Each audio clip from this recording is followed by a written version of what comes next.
hi, doggy, and welcome to the Mixed Bag. Here, you're basically gonna find everything nerd culture from 2000 Leagues Under the Sea to 2001: A Space Odyssey. This is a podcast where you can find anything from movies to video games, pop culture, TV, whatever really is popular at the time, we'll be sure to cover it. And you'll be sure to always be hearing from your hosts. I'm the first co-host, or the second, I don't care. Sean Co-host. Barnes or Implejr Jr. From Dumbledore Shot First. At the last And spot. I am another co-host because co-hosts don't have one or two, Sean. I am Zach Martin. I have a blog, but I rarely ever post. You can go to it, Sanity of a College Student. I also have a YouTube channel, Space Mountaineer 91. You can come and check out my original and not so original work. Yeah. Yeah. So the first thing we're going to be talking about today is about 3 or 4 days ago, the trailer for Wreck-It Ralph finally hit. And it's the newest Disney movie. It stars John C. Reilly and John C. Jane Reilly, Lynch. Sarah Silverman. It's got a pretty big cast. Let's just say it's the next generation in video game movies. Now we're gonna watch the trailer and then we're gonna give you our first impressions. See, what people are mostly talking about in this trailer really necessarily isn't the cast, voice acting cast, but the cast that is in the trailer. And if you've seen it, you already know what we're talking about. And that's probably what I'm gonna end up complaining a lot about because you'll see. Yeah. So I guess we're gonna sync up this trailer here. You can watch it with us at the same time. If you just happen to be listening to this and not having a computer around, I'll be adding the audio along with it. All right. So I guess we'll sync this. All right. 3, 2, 1, then push. So All right. 3, 2, 1, push. Got a little preview has been approved for appropriate audiences. All right. Disney. Arcades. I wish arcades were still around. I'm gonna wreck it. I love that. I'm gonna say for weeks after watching this, I'm definitely gonna be saying, "I'm gonna wreck it." Like, I love that phrase. I don't know why. Closing time, last game, everyone out. Okay. For over 30 years, he's been doing the same job. Ralph. 30 years I've been doing this. It starts to feel hard to love your job when no one else seems to like you for doing That's it. how I feel. I work for the airport. Sure must be nice being the good guy. And Okay, here's sure, Ralph. where you find it Pac-Man, controversial here. We've all felt what you're feeling. Eggman, Bowser, Bowser, and Bison. You are a bad guy. But this does not mean you're the zombie is from House of the Dead. Bad guy. That's what that I love the most about this, is that zombie is in there. He's the least popular, yet they put him in, so I freak out when I see him. Yeah, I'll explain what my issues are with all of this at the end This of it. holiday season. Ralph abandoned his game. Where's the wrecking guy? Welcome to Game Central Station. Yeah, good feeling. For all game destinations now boarding. New dreams. Everything changes. Joining the World. U.S. Army and Stand by, my Cubertese is a little rusty. yeah, who remembers who Hubert is? I do. This game, buddy! Disney presents Go kart. the story of a regular guy Candy in the movie. just looking for a little recognition. Ralph.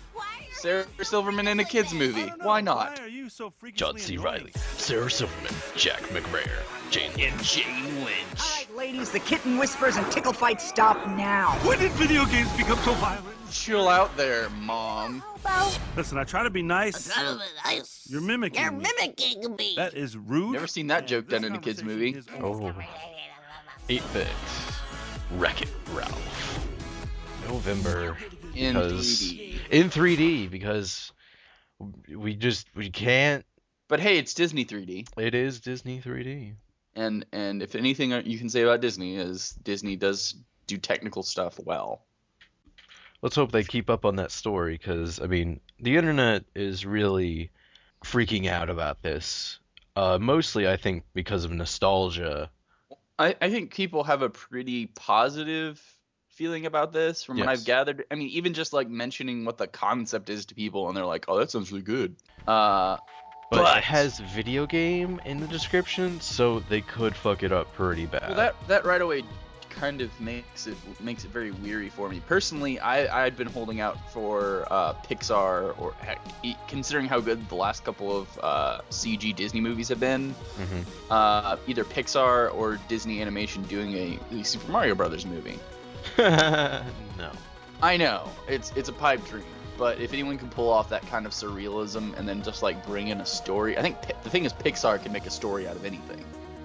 So Here, what's Mario's last name? Mario, it's Mario. But anyway, let's not talk about Before I Mario stab my Brothers movie. computer, let's move on. So the issues I have with this trailer, because I'm an old grumpus. First of all, I think it's 10 years too late for an arcade movie. Yeah, it really is. I mean, seriously, name the nearest location of an arcade near you, Sean. That you know of. I can't. I mean, I know besides one. at the movie theater. I actually know where I have an arcade. That's the funny thing is people are gonna go to watch this in the movie theater, and then they're gonna go spend money in the arcade at the movie theater. If their theater has an arcade, I mean. But I think most have a couple of machines. Well, you know what? Well, wait a minute. Now that I think about it, yeah, they do. Yeah, they usually do, because there's a lot of waiting involved at the movie theater. I mean, I can name of an arcade near me, but it actually came out a week ago that in 30 days they're closing their doors. So See, it is the end. well, even then, finally. I never really. I'm totally gonna get crap for this, but I never really saw the appeal of an arcade. How dare you! Oh, well, let me explain myself. Okay. Besides the fact that I get to meet people, and really, and I guess I'm just a very cheap person, and the idea of like I never had pocket change as a kid, so I never really could afford more than one or two men, and Oh, so is that why you have an arcade, like a machine in your room? but that's today, and I don't have to pay to play that. Oh, yeah. And I got that for free. So, but anyway, the issues I have with the world they're creating for this movie are that a lot of the characters that they're using in it, some of them definitely fit in the arcade verse. I mean, like obviously like Pac-Man and Qbert. They have Bad Anon, one game at a time. Bad Anonymous, the villains from video games sitting around and discussing their issues, and only a few of them really are recognizable to me. I mean, I kind of recognize the robots probably from like some combat, football game or something like that. But besides like Zangief and Bison, the zombie, Eggman, Dr. Eggman. Dr. Eggman. Well, I mean, no, I recognize the characters. I'm saying that only a certain amount of them actually are characters that I know for sure are in arcade games or have ever Yeah, seen they in should arcade be there. games. Like, Bowser should not be there.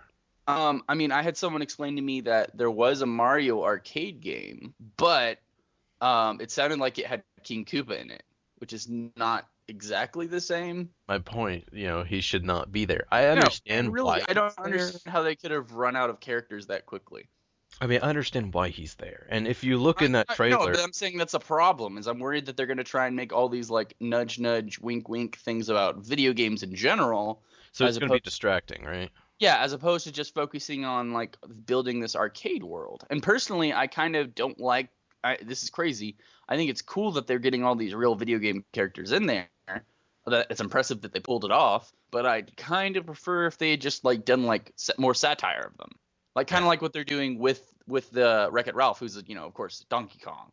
Oh yeah, the obvious, Donkey Kong clone, which is interesting because they could get Bowser but not Donkey Kong. Well, I mean, they wanted to have an original character, but that comes to exactly what I just said. They should have just gone with like making parodies of our arcade characters of yore, and that could have been funnier, I think. I mean, I'm sure this movie could be very cute. I'm thinking it's gonna be fun, but it might be kind of annoying if you're thinking about it too much. I'm hoping that it's going to be for fans of it and new fans. That's what I'm hoping is it'll be, getting people interested in what was the arcade. Well, let's start a new arcade, or let's go play games, or, getting both audiences of a demographic instead of only one. Yeah, I mean, I kind of see the future of the arcade being like the game lounge, where you have. I mean, that to me is more like what we're looking for. Well, I know, Sean, you live in Bartlett, right? No, I live in Millington. Okay, well, shit. Bartlett. Okay, well, you live in Millington. I live in the middle of nowhere. Yeah, middle of nowhere, east, West Tennessee. I live in Nashville, and actually out here we do have a game lounge where you go in and you can pay $7 for an hour or $12 for an all day, and go in and play any game on any console. I mean, that's really I see that as being more of what the future is of gaming, because arcades just can't keep up with the technology of and to be honest with you, it's cheaper. Consoles. And it is cheaper. Yeah. It's cheaper because an arcade cabinet is difficult to keep up. Because it's one large component. Mm-hmm. Like the whole entire thing is one large unit. You do have to keep up with stuff being stolen in a game lounge, but generally I think that's kept pretty under wraps because of just kind of, it's one of those things where like the people who go there are usually pretty cool with it. There's that nerd honor thing going on sometimes. Yeah. Yeah, it's like I don't want to steal from my game lounge, but it happens. I mean, I know that they play video. They have a couple of Xboxes over on base on their in their game. They have like a pool house that has a couple Xboxes in it, but yeah, I mean, I see that as the future. I don't know. I'm excited about this movie. I'm sure that if I need to see more of it, probably like see if this is just what the movie's going to be about. I'm always weary. Yeah, because it is a trailer. Could they be revealing too much, or I mean, in the trailer we only see him go to 3 other locations. You have like the bus station, which is supposedly going to be, I'm guessing, is going to be like the transit between all the different arcade worlds. Mm-hmm. And then you've got the Sugarland, which is like a go-kart game. Yeah, sort of out of Mario Kart. Yeah, and then the other, which once again doesn't really make sense. And then the other one is you have the shooter, which is the first-person shooter. Metroid Halo amalgam. Talking about violence in video games. Whoa. Yeah, I'm a little. I'm gonna be really unhappy if they try to. If they try to push that topic, saying, "Oh, that's just gonna ruin the movie." It's like I get pissed enough when Can't Fox we just News play does games it. where I tear down a house with people in it? Yeah, nothing, violent about that. But right. I mean, I'm just happy personally to see John C. Reilly in a film where he's not playing the man-child. Because most recently, you don't think he's going to be playing the man-child in this one at all? I think it is. And I think really hope not. He's I mean, going to be dopey. That's the character he's been playing for like 6 years. I'm tired of it. Move on. I mean, at least he's doing a little bit more serious. From the beginning, there has been one mission, blaze across the universe. In our wake, highly advanced robotics, space physics, and subclass has. All right, let's move on to another subject. A couple weeks ago, Toonami returned. 3 weeks ago, yes. 2 weeks ago, as of Saturday night, which was last night. Well, you know what? Some people stayed up and watched Toonami. I do. I do.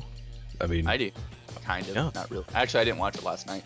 I watched it the first 2 nights, and then last night I just recorded what I wanted to watch because I was busy. Sorry. Well, mind you, recording accounts. Well, I mean, yeah, I record mine too. But I stay up and watch the intro and a couple of the bumpers. But when they start off, Like Toonami, it's great to see you back, but when you start off Toonami with Bleach, I just Yeah, but that's.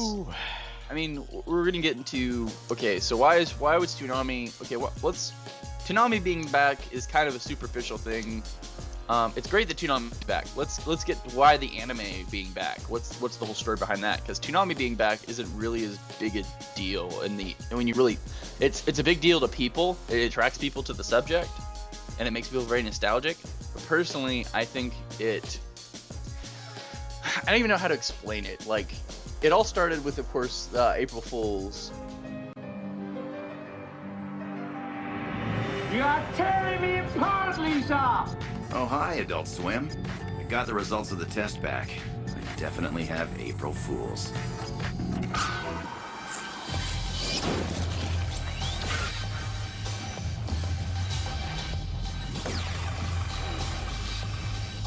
Receiving 553 transmission. Uploading video for broadcast. All right, Tom, we're ready. I love this job.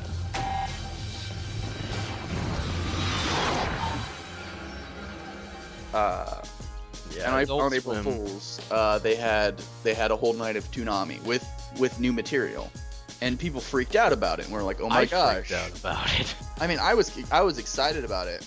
I mean, you posted on Facebook, you're like, turn it on Cartoon Network right now. I was like, what is this? So you are the reason I did find the Toonami April Fools. Yeah, and I mean, I try to check out Cartoon Network every April Fools. I actually found out a lot of people don't like the Cartoon Network April Fools for some reason, or they why do they not like good? Well, a lot of people don't like Adult Swim either. Oh well. A lot of people hate on Adult Swim, and that's what I was gonna get to when we talk about the anime. Why is it that anime has been slowly receding and receding and receding? There's two main reasons. The first one, which is the most obvious, the last decade was kind of saw like an anime resurgence. Mm-hmm. And I'd say over the last couple of years, it's really started to go downhill. And I think one of the problems is that all of the material that really translate well to the West has already been used. That's the first one. And secondly, all of the new anime being made just doesn't appeal to Westerners, from what I've seen. It doesn't even appeal to adults. It's all extremely cutesy. I see what you're going for here, yeah. It's all extremely cutesy, involves it's usually about TNA and, very soft. It's basically just softcore, like, teenage porn, basically. Yeah, you got your fan service, there we go. I mean, that's generally, it seems like anime's kind of fallen into it. But that's one major reason. So the reasons are, but the reasons that Adult Swim has slowly receded anime, and I completely understand. I've always respected William Street, and I think that they do want to show anime. But the problem is it's not profitable. And I'll explain. if you know what William Street could do if they just wanted to make money. Just show Family Guy. Just show Family Guy all day. Just show like Family Guy. Just show Seth MacFarlane shows, and it used to be Futurama, and the ratings would always be like 1 million, 2 million, like ridiculous. Oh my God! Who the hell cares? And personally, I hate Family Guy and any Seth MacFarlane I show enjoy he's them. Created. And I don't want to get into a debate about that either. We're just talking. I was just. Well, I'm stating my opinion. That's fine. I'm just stating the reasons for why anime has been so receded. And I mean, really, all they've done with this Toonami block is I don't think they're really showing any more anime than they have been for the last year. All they did was they took the anime they have, slapped on Toonami on it, and that's they added it. A couple shows. Yeah, they added 2 shows? That's about it. Let's talk about what's on the lineup real quick. First of all, of course, Tom played by the lovely Stephen Bloom. Steve Bloom, which we talked about earlier, is back, and it's also pretty awesome. I mean, they had a Mass Effect 3 review in the April Fool episode, and it's Tom. He's likable. I like that they're using that version of his character as opposed to like the ones that they had when Toonami was dying. Well, you which wonder were why awful. Toonami was dying. Gee, let's get an animation for Tom Let's- that looks retarded. Let's give Tom eyeballs. Let's give him a face. No. Just no. Let's so first up in the anime block we've got Bleach, which you said Bleach, and I'm like the reason that they've got Bleach is because Bleach is one of the animes that still gets good numbers. I've never I been don't a like fan. Bleach. I think I see. I won't say that I'm not a fan of that kind of anime because I do like Naruto, but for me, Bleach has always been like Yu Yu Hakusho in 2010. See, that's like, it's interesting because just I liked Yu Yu Hakusho, but I do not like Bleach. Well, I mean, I'm saying that it's just a very similar idea. You take Spirit, what are they?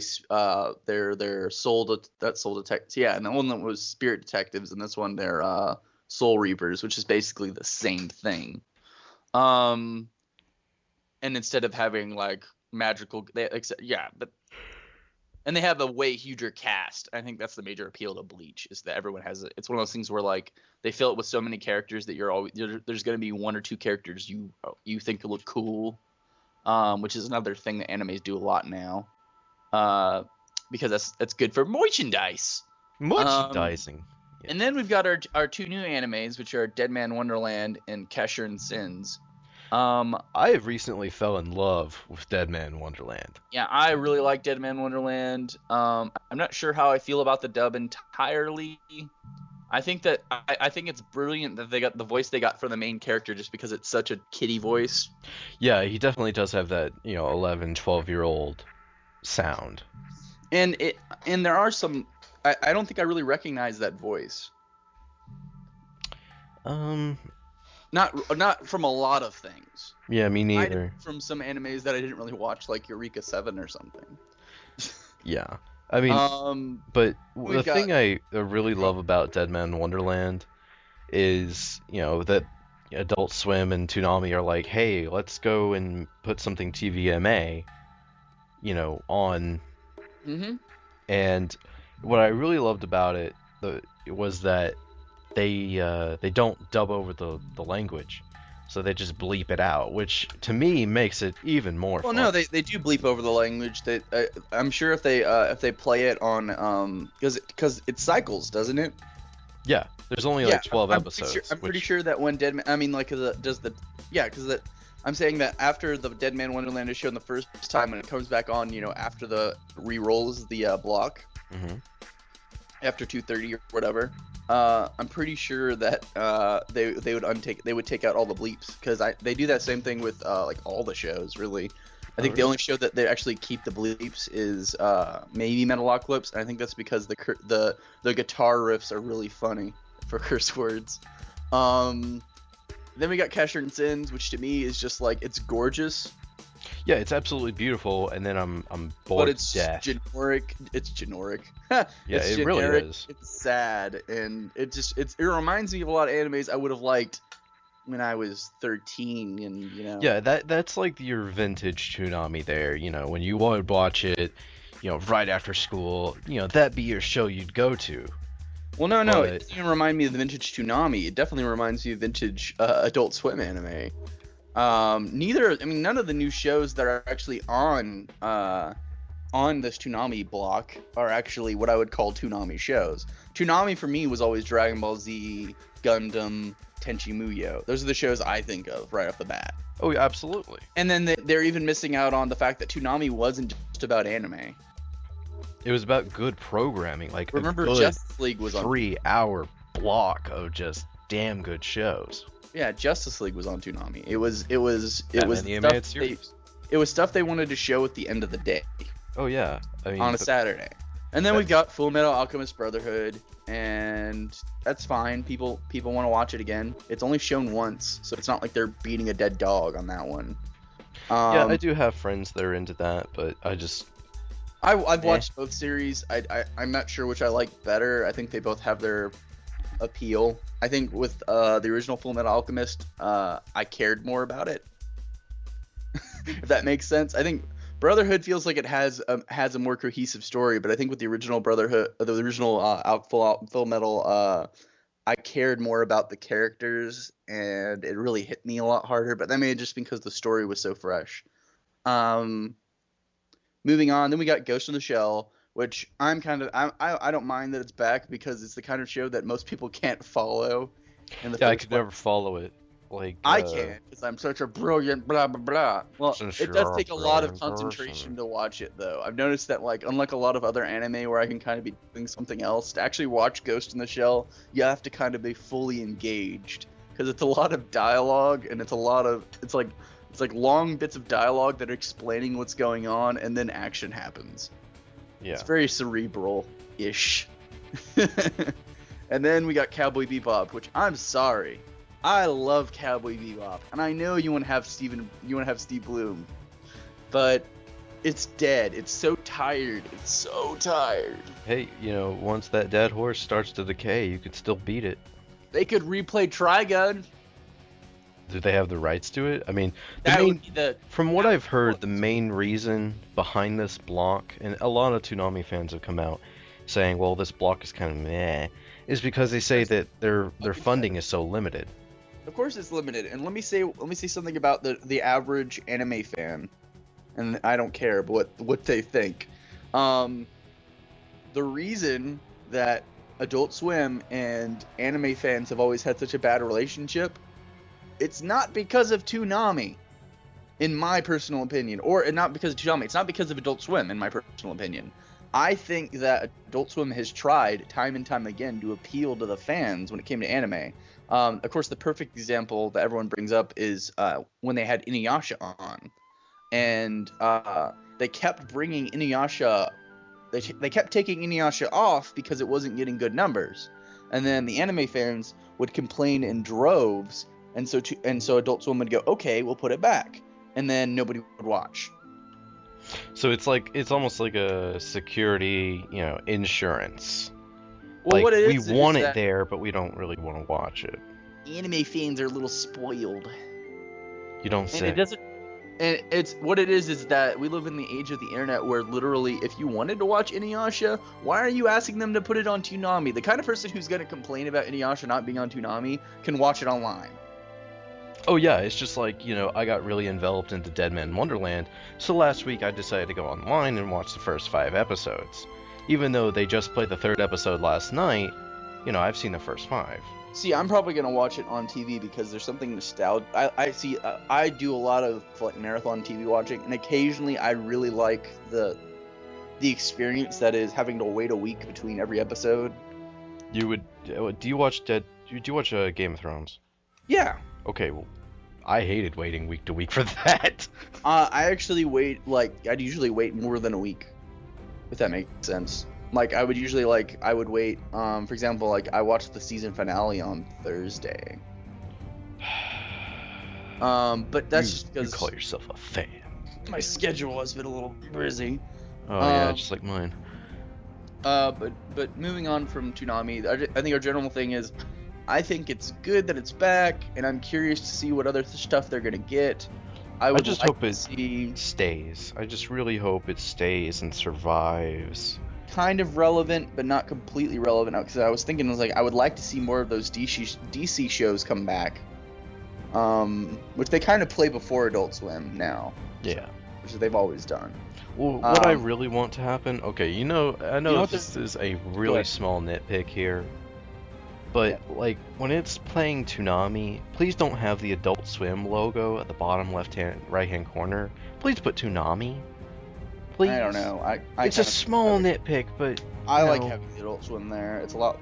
I like the Adult Swim. See, I actually like I like the Adult Swim symbol over the Toonami symbol, because it's a lot more subtle. It's just an A and an S and brackets. Doesn't distract me. I hate when they when you watch cartoons on when you watch Avatar or something, and Last Airbender, and they've got that huge ass Nickelodeon crap across the bottom of the page. Well, I mean, it's what I hate is they're up next, and they're taking a third of the frickin' screen. Which I understand that advertising is at a premium, but we all have TV guides. We do. I mean, but speaking on the fact that the DC stuff that I miss, like I really wish Justice League was on all the time, because that stuff is expensive to collect on DVD. Would be Teen Titans is coming back. Oh, it is. But big but. You know that there's that new show DC Nation, right? Nope. Okay, there's a show on Cartoon Network where they show shorts about DC characters. So like Lauren Faust has a new show on Cartoon Network about Supergirl, Batgirl, and Wonder Girl, right? Mm-hmm. That kind of started there with DC Nation. That's kind of the idea. Well, there were Teen Titan shorts on DC Nation, but they were all very kawaii, chibi style. Oh, kawaii Disney. Yeah, guess what the new show is going to be like? Kawaii Disney. Yes, and you know what the thing that was I think was the biggest detractor from Teen Titans was for older fans? The faux anime kawaii Disney crap. And just so you know, just so our fans know, I took 4 semesters of Japanese, and I'm a big anime fan, and I lived in Japan when I was a little kid, so I don't dislike Japanese things. I actually really like Japanese things, but there's a time and a place, and it's about tone. And personally, I thought that when Teen Titans was really big and popular at the end, which Teen Titans is one of those shows that got canceled for like some silly, bizarre reason because it had good ratings. Where it was that with the 3rd season or the final season, I don't remember if it was the 3rd season or final season with Beast Boy and Terra and all that. That was a really mature story going on in those final seasons as the series got to the end, and they did a lot less of that kawaii Disney crap. So then the fans came out and supported it, right? Yeah, it actually it had good ratings. The show got canceled for no good reason. Well, I guess it was time to move on. Well, you know what? You always got to remember with the show politics. What happens is that probably somebody retired, or somebody got hired, or somebody came in and was like, okay, I need to somebody got a job and had to decide what they wanted to do to mix it up. And what a lot of times is they'll kick old shows and bring in new shows. That's probably what happened. I'm sorry, but that is just a bad idea. If you have a good show...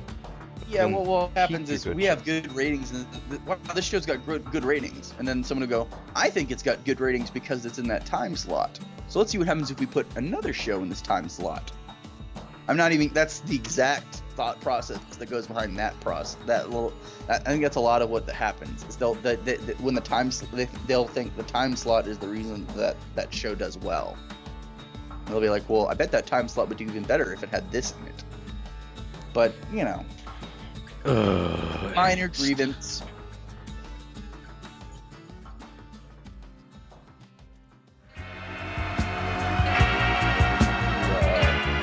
Zombie Playground. Oh, so I've seen this image. Yeah, this is the image of 4 kids just kicking ass on a playground structure while zombies climb up. So that art, I saw that artwork a few months ago on IO9. It was on it was one of their concept writing articles where they were talking about, look at this image and come up with something to write. And I thought it was really cool, and I saved it to my computer because that's what I do with anything that's cool like that, because I'm a dork like that. And then a few months later, I've gotten a Magic in December, and I was looking at some of my favorite Magic cards, and I saw the author's name, it was the artist's name, which is Jason Chan, and I went to his I googled him. I found his blog page.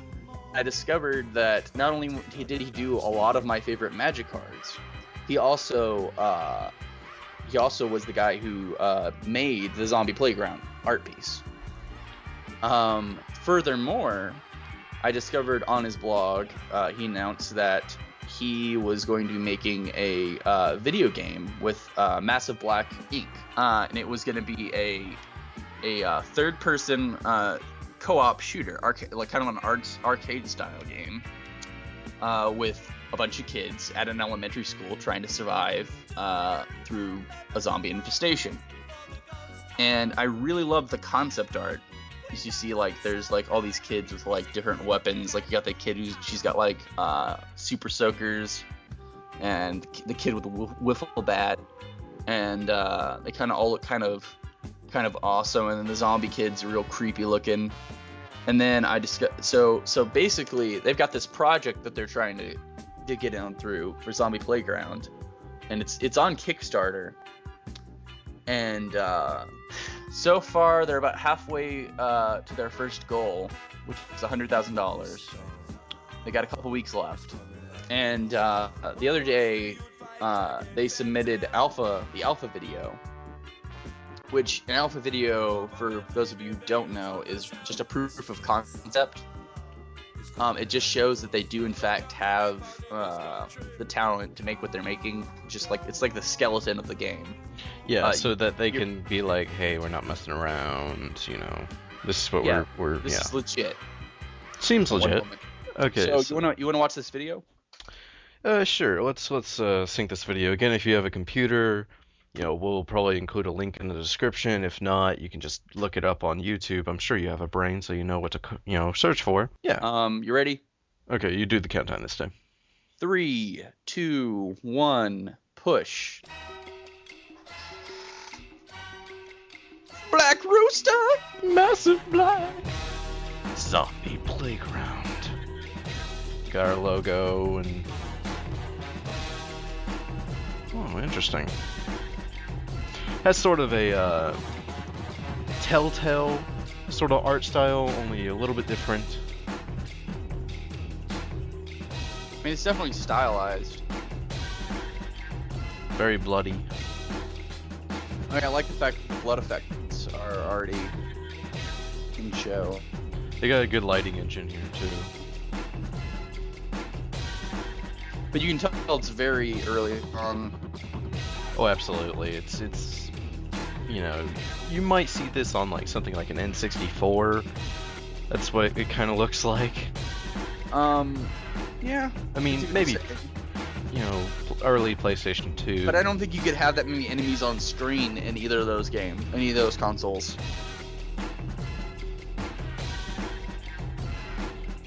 Guy's just hitting himself on the head on the wall. He's a zombie. I mean, this definitely looks like something, you know, I would totally pick up. Yeah, if you donate $15 to their Kickstarter, you've already got a copy of the game. That's not bad. Please help us. And in order to inspire people to donate, they have added more and more increments to the Kickstarter. To inspire people to donate, like, you know, everything from like 15 to 25 to like, you know, just like every increments of 5 and 10 that they can think of to try and inspire people to donate. Like you can get some pretty cool stuff if you donate more. But I like the concept. I don't have any money right now. Off the top of my head, it's crunch time over at my house. But I thought it was something I'd want to share with people. There, that's all I really had to say about that. That's all I have to say about that. I don't get excited about Kickstarters very often, but this looked like something that was different. It felt very natural that I would come to the conclusion of getting excited about it the way that I've gotten to this guy's art. But there you go. Yeah. Let's move on talking from that little bit of nothing to talking about the E3-ness. E3, the Electronic Gaming Expo. Well, we can sum it up in 1 second. Lame. It sucked. Oh, okay. We're going with sucked. Yeah, it sucked. It just, like, I know there are some people that go, you know, say E3 every single year.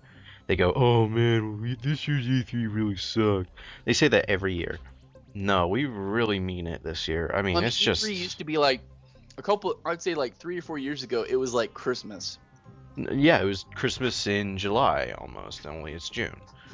So, because you're just excited to hear all the news about what games you're gonna get to play and what consoles you're gonna get to play.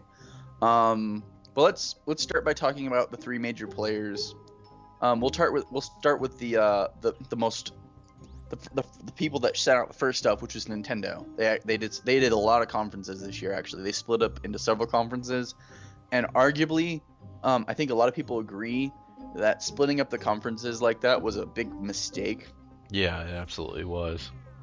It was confusing, and it made their main conference very underwhelming because they didn't have as much to show. Yeah, but because they split it all up. Just so that the listeners know, I've only seen about 20 minutes of the Nintendo conference, and that's really all I've seen of E3. It was so underwhelming and so. We'll get into like what people were actually excited about, but in general, it was mostly stuff we already knew about. For Nintendo, one of the big things they were pushing was the Wii U, and that was really cool. You don't say. I know, and it was cool, but they didn't give a date. They didn't give a date, and which is ridiculous. 2 E3s without a release date. They could have. I honestly thought it was coming out this year, but now I'm not sure. You would think, but it may be coming out this year, and they were just being sheepish. They may put it out next spring, which is just retarded. But mind you, everything's coming out next spring because you didn't know. I don't know. I'm excited about the Wii U. I think they've done. I like that they show how they've listened to what people had to say. For example, the two things that stood out to me were the fact that the controller has been changed. Originally, they had thumbstick nubs instead of actual thumbsticks. You know, like the thumbstick nubs on the 3DS or. Oh gosh, those are horrible.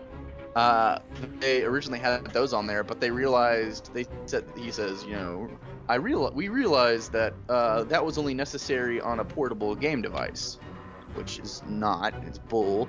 But no, it's terrible on any game device. And then they said, so we put real thumbsticks on there that actually have, the buttons under them. You know, like kind of like on the Xbox controller or the PS3 controller, you click the thumbsticks. Yeah, and I'm just gonna go on the record and say this: that controller looks almost exactly like an Xbox you're talking about controller. Now you're talking about the non-tablet controller. Yeah. The pad. Sorry, they call the Wii U main controller is called the gamepad, which supposedly it's gonna support 2, but it's gonna seriously affect the frame rate when you're using 2. Well, gee, doesn't that sound like fun? Mind you, do you know that Nintendo games run on a higher frame rate than just about any other game? Then why do they look like shit? Because they don't use powerful game engines. Oh, but they do. Which explains why they always do look crisp, even though they're not the most technically impressive. The games do always look crisp. Yeah, I mean they look like a turd, but they look like a polished turd. But yeah, the new controller looks like the new controller they've got that is they call like the Pro controller, which is basically it's like, you know what, if you're gonna be playing FPSs, they actually are trying to push for third party on this console. There's gonna be Call of Duty is gonna come out on this console. That's all I'm saying. I know that for factuals. And it's gonna basically it's an Xbox controller with the thumbsticks both at the top. Which some people like symmetrical. I personally don't. There's a reason why the Xbox controller is considered to be the most scientifically comfortable controller to hold. Like, it is made for human hands, and the way that the reason the thumbstick on the right is down like that is for first-person controls. It's made for shooters. I mean, and a lot of games are moving toward first-person, so it makes sense. It's basically so that it's easier for you to move your thumb up to hit one of those buttons really quick than it is to move it down. If you twitch your thumb, you can usually tell it's a little different. But that's generally some of the idea. Moving on to Microsoft Snorefest. Hey guys, guess what? We're announcing Black Ops 2. Nintendo, no, they didn't really announce anything. I mean, Nintendo announced a whole bunch of first-party games that were kind of predictable. Well, I mean, like new Mario games, and a new Pikmin. and a new multiplayer game, yada yada. You know, just like the stuff that you always expect to see on a Nintendo console. Nothing really exciting. Nintendo also announced it's like, hey guys, remember Batman Arkham City? That game that came out nearly a year ago? Well, hey, it's finally coming to the Wii U. It's like, dude, everybody It's gonna be on the Wii U, and it doesn't matter. Everybody it who wanted to play that game has already played that game. It's not going to be, holy shit, you know, it's on the Wii U now. I totally gotta go out and get it. I don't think. Here's the thing: it's the people that not everybody. It's people who are gonna buy the Wii U. Remember, every console is somebody's first console. God help them for this. I don't think the Wii U looks that bad. I have to see what. I haven't seen enough. I mean, so far I've only seen third-party titles on it, and they look fine because Nintendo knows how to make their first-party titles. But moving on to Microsoft, the only thing that I really found exciting was the Halo 4 trailer. I like Halo. I liked Halo. That's one of the only games. It's fine that you're that petty, but no. It's like I love the first game. I thought it was really great and fantastic. Then I went and played the second game, and I was like, oof, I don't like this. And then the third game, and then that's just you, bro. Because I know everybody else in the world loves it. Is a huge stamp in gaming history now. Yeah. Like when people are actually a lot of the people that complained about Halo are like, I'm not really excited about Halo 4. They point back to Halo 2 and how exciting that was because of the innovations in it. And it's just not going to be the same. We're not going to get the same style of innovations because Xbox Live brought a lot of opportunities for innovation. But yeah, I think that Xbox didn't have a lot to show. Mostly because next year's really what the year where we're gonna get the big news for Xbox, which is of course gonna be there's a new Xbox console coming next year. I'm guessing. 720 is gonna be coming out next year, or at least announced. I'm gonna buy it because I'm a console gamer and I love my Xbox. So there you go. Well, I'm not a console gamer. I'm a Mac gamer, PC gamer. I just find the controls to be more fluid and steady, unless it's a game that really requires for a That's fair enough. Fair enough. And then we had Sony, and I think Sony mostly had third-party stuff to show at their conference. Their conference was more interesting just because some of the third-party stuff they showed was more interesting, in my opinion. The only games I can think of that were really exciting, they had Resident Evil trailer. Actually, that was part of Xbox. It was Resident Evil. Sorry. It's difficult. Well, traditionally, you there's certain franchises you associate with Sony, even though they're not Sony. But yeah, most of the stuff, there was no Last Guardian at the Sony conference. Yeah, that game they announced 2 years ago. Oh, just forget about it. Yeah, it's still being made, but they're not going to talk about it because it doesn't have motion controls. Oh God, I mean. But yeah, that's the general feeling over it. Is yeah, I think Sony has plenty of stuff. There's the new Super Smash Brothers ripoff, All Stars. Which, you know, I'm okay with a ripoff. I mean... No, I'm fine. I mean, it means there's another Super Smash Brothers-like game out there, which it's kind of cheap, but I'll probably buy it. Yeah, but if it's good. I mean, my main thing about I'm not going to buy it on day one. Yeah. I mean, my main thing about this year's E3... And I know this is common knowledge, but I feel like in the past it's been more of an understanding, and this year it was like, well, fuck all that. This year it was like there was nothing for the gamer. It was all investor shit. Yeah, I think what the major problem is, and I know I'm speaking to the choir, is that what they need to fix is they need to either choose gamers or investors.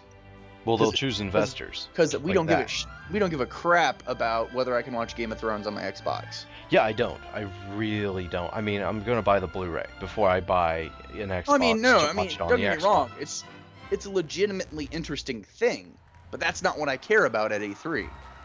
Exactly. It's that's a like legitimate thing. I mean, I watch Netflix on my Xbox from time to time. It happens. I mean, that's one of the nice things. I'll agree. It's there, but that's not what I care about at E3. E3 is about games. Yeah. Or new consoles, or you know. The only stuff I really found surprising or interesting would probably be Star Wars 1313, which looks amazing. We're making an M-rated Star Wars game. What could go wrong? The things that were kind of interesting, but certainly weren't like overexciting, were Assassin's Creed 3, which the concept for me is exciting, but it just looks like another Assassin's Creed game. A lot of people are excited about Injustice: Gods Among Us, which is the new DC fighting game. I personally think that's a silly concept. I can explain. We'll explain some other time why I don't like the idea of a DC fighting game, because I could get into a whole discussion about DC, the way that I think the DC's politics don't fit into a fighting game. Metal Gear Rising: Revengeance looked awful. It looks gorgeous and looks awful. It's like Bayonetta all over again. It's made by the same people. It's incredible. It's incredible looking, but it's retarded. I know some people are gonna be offended by that. They can get the fuck over it. It looks silly. I mean, it's just so silly, and that's not what nobody plays. There are silly moments in Metal Gear games, but that's not why you play Metal Gear games. Gears of War, who cares? Good, another Gears of War game. There's for some odd reason, Ubisoft hates British people. They have the Zombie U game, which is about a British zombie invasion, and they have, of course, Assassin's Creed 3, where you're killing the British. What is it with the French and the British? I hate that they didn't actually show Luigi's Mansion. They didn't show any 3DS stuff at any of the Nintendo conferences. Yeah. Man, that just shows me that they are, really confident about that. Well, actually, the 3DS has done a lot better since its initial launch. It's a successful console now. It's like a proven product. It's just that nobody was showing off anything for any of the. Nobody knew what they were doing in any of these conferences. It seems like, you know what? Here's the thing. I don't really. I kind of care about Luigi's Mansion for 3DS. I kind of wish that I'd known about. I'd have to find out about it like third hand, because my mom really cares about Luigi's Mansion for 3DS. It's the kind of game that she would get behind. That's the kind of game that not necessarily a casual gamer, but like, I guess you could call it a casual gamer. Yeah. Like somebody who's not hardcore would get behind. It's something that's interesting. I like the original Luigi's Mansion, but whatever. But yeah, there really isn't a lot to say about E3. I'm sure that next year will be far more exciting. I mean, even if it's a really poorly done conference, the news will be more interesting, just because next year is when we need to start seeing next gen stuff. The one thing that people were most excited about at this E3 was this new game called Watch Dogs, which I don't know if you've seen any of the stuff for that. Watch Dogs, isn't that the game where you can go in and, like, if you're tracking a guy or... Yeah, you have, like, spy equipment, I guess. Yeah, it's mostly like, okay, this is an example that I know of, but it's like, say, for instance, you need to get past security, and security's on their phone, and you can disrupt their phone signal, and they'll be walking around searching for signal so you can slip by. Yeah, here's my problem with everything about that game. To me, it just looked. I don't understand why people are so excited about it, because I don't either.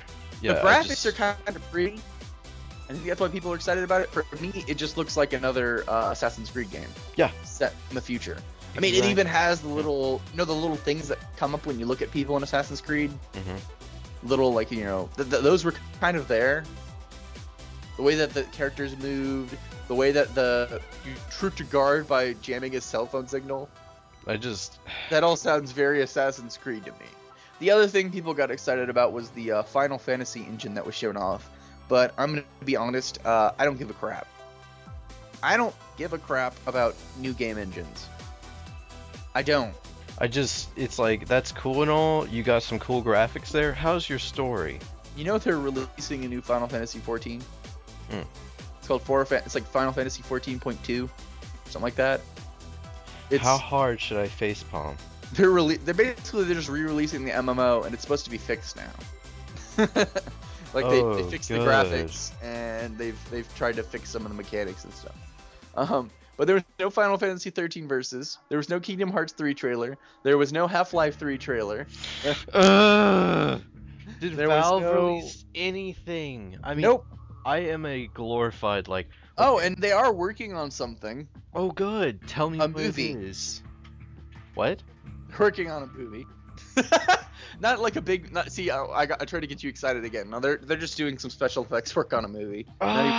It's like, please, just all I want them to do is just say that they can come out on stage and just say, hey guys, we're announcing Half-Life 3.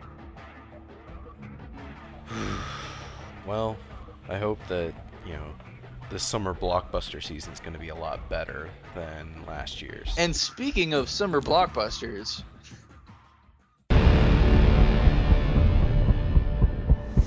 What do we do? We get ready.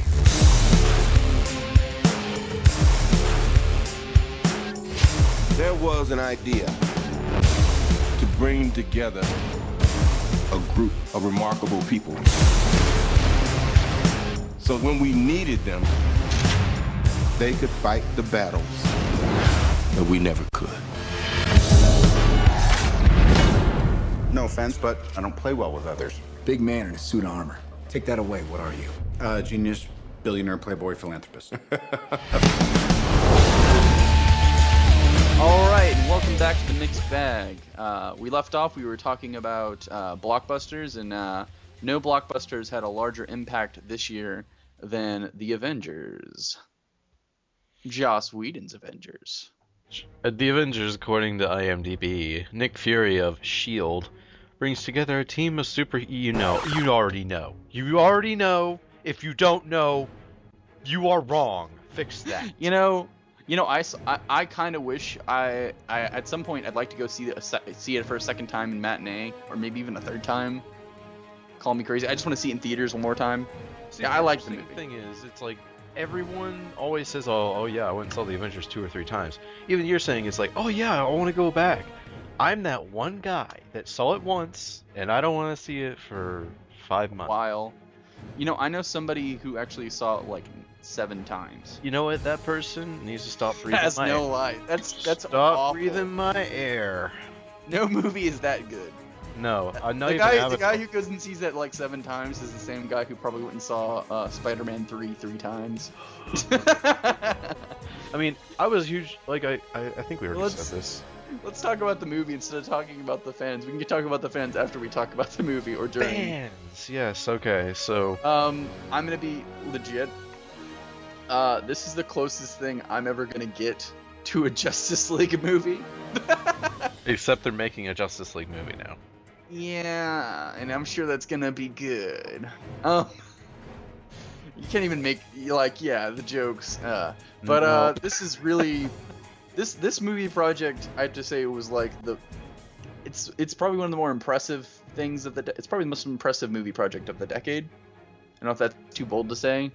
In fact, in terms of the fact that they actually pulled it off. I mean, let's see. We started off with Iron Man. It was Iron Man at the end of Iron Man 1. Because really that's when these movies really start. Like, you start with Iron Man 1. At the end of Iron Man 1, you're in the theater. You probably just enjoyed the film because it was pretty awesome. And then you're like, I have to stay after the credits because there's always something after a Marvel movie. Except that doesn't happen yet. That phrase you just said does not exist yet. Yeah, it did, because in all of the X-Men movies, something happened after the credits. You know what? Fuck. So anyway. Yeah, so I obviously knew, I was right. So at the end of Iron Man, you see Nick Fury. It's freaking Samuel L. Jackson. And if you've read the comics, if you read the comics around that time, or not really around that time, but of the Ultimates, there's actually a scene in the Ultimates where they discuss who would play the characters in the Avengers. They talk, so it's total meta moment where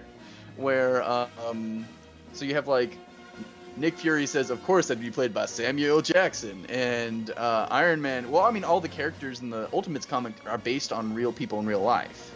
like they look like real actors in real life. So, believe it or not, Nick Fury looked like Samuel L. Jackson before they even had any idea for this movie. And believe it or not, Robert Downey Jr. Was the inspiration for Iron Man. Which, mind you, I think that was ironic because of the whole, remember when Robert Downey Jr. was going through a rough patch with all drinking and everything. And so they kind of have this funny conversation where they made these jokes, and lo and behold, 5 or 6 years after that comic was made, it's come true, and they're going to make an Avengers movie. And the movies that build up to it are, of course, as I said, Iron Man 2, Thor, and Captain America. And some people would argue that awful Hulk movie. Which one? And I have to say the other movies I mentioned, sans the Hulk, were all pretty good. None of them are bad. I know you have some issues with a couple of them. I have an issue with a couple of them, but I'd say they were good movies. None of them were anywhere near as bad as the Spider-Man movies. Yeah, I mean, a lot of people think the second Spider-Man film was like perfect, and I'm apparently the only one that's like. Well, the Spider-Man movies were very silly. I like them, and I actually tend to defend them against other movie snobs, but they're not great. They're good. They're not great. But I'd say the recent Marvel movies were pretty good, and so they really built up all of this energy toward this movie, and then you hear that it's Joss Whedon. And so, of course, all the Whedonites out there are like, this is crazy. Well, they already start jizzing their pants, okay? Yeah. At the mere, idea of it. They're all just like, they're all just sudden just cum everywhere. Wow. Okay.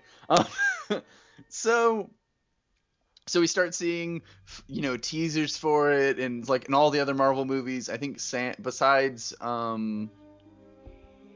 I think in all the movies they have some clue of the fact that the Avengers is coming. Even in that Hulk movie that sucked, and even though they didn't have Edward Norton continue to play the Hulk, they still had the scene with Nick Fury and. No, in the Incredible Hulk, what happened was. In the Incredible Hulk, what happened was they find Tony Stark walk into a bar shield. and then and he walks in and he goes, Oh, yeah, well, I hear you have a problem. He's like, well, I'm getting too. some shit together, and that was it. But yeah, so we get to the Avengers, and I was excited for the Avengers. I mean, the reviews for this movie are generally really positive. So I was excited. I think I went and saw it the first weekend. I want to say I saw it the first weekend. I'm not 100% sure, because I'm not the kind of person who's going to go see a movie the first weekend unless it's something like a Harry Potter movie where... Dark Knight. Yeah, I would go see the Dark Knight Rises, probably. I'm that guy that does go opening weekend.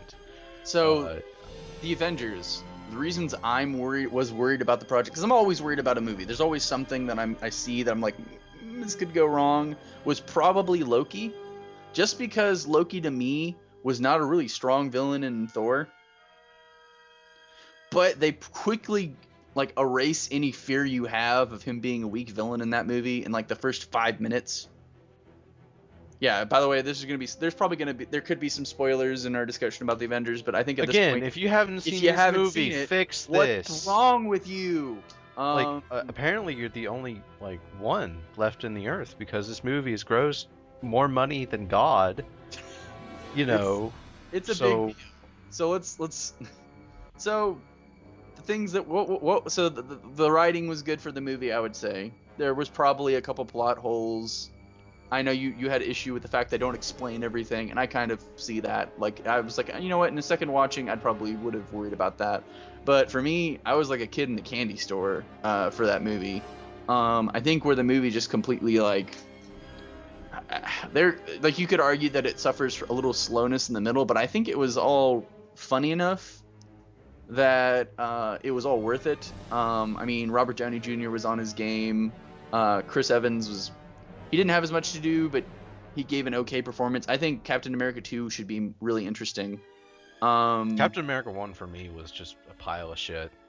I'm sorry. I really enjoyed that film. The more I watch it and the more I think about it, the more I just absolutely despise that film.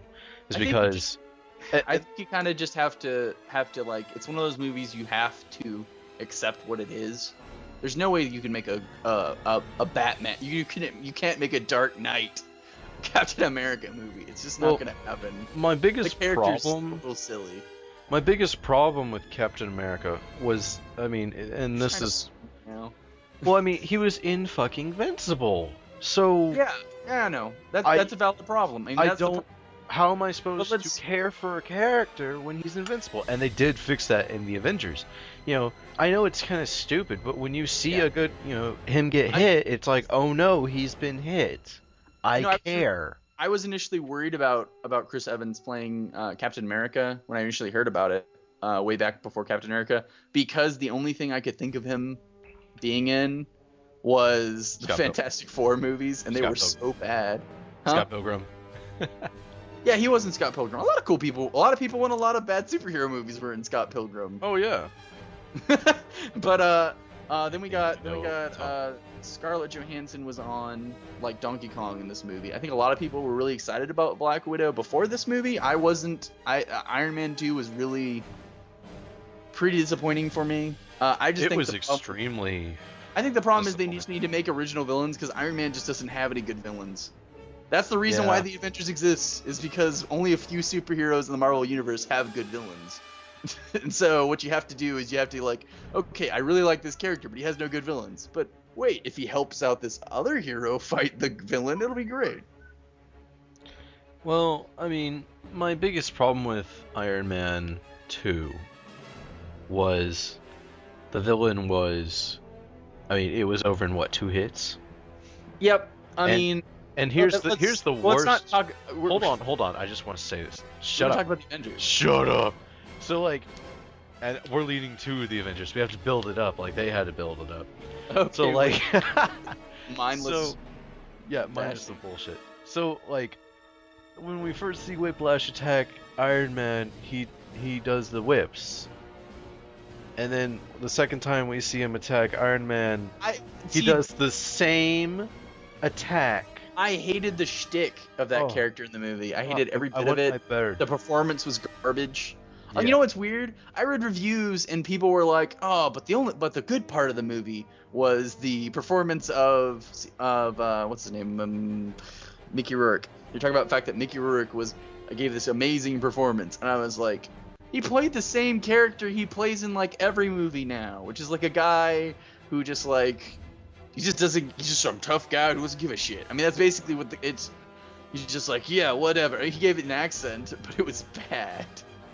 The stupid bird bit, everything was bad about it. I think Sam Rockwell could have played an amazing villain. He's an amazing actor. They didn't give him enough to work with. He was annoying.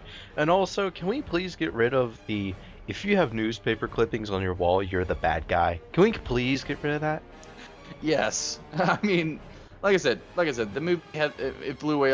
It had a lot more potential than it pulled off. And then we got Black Widow's in it. Like I said, I thought it was a weak part. Like I said, my problem with the character, which they fix a lot in the Avengers, is that in the Iron Man 2 movie, she just felt like she was there so we could have some tits and ass in a black leather outfit, just Pretty for much.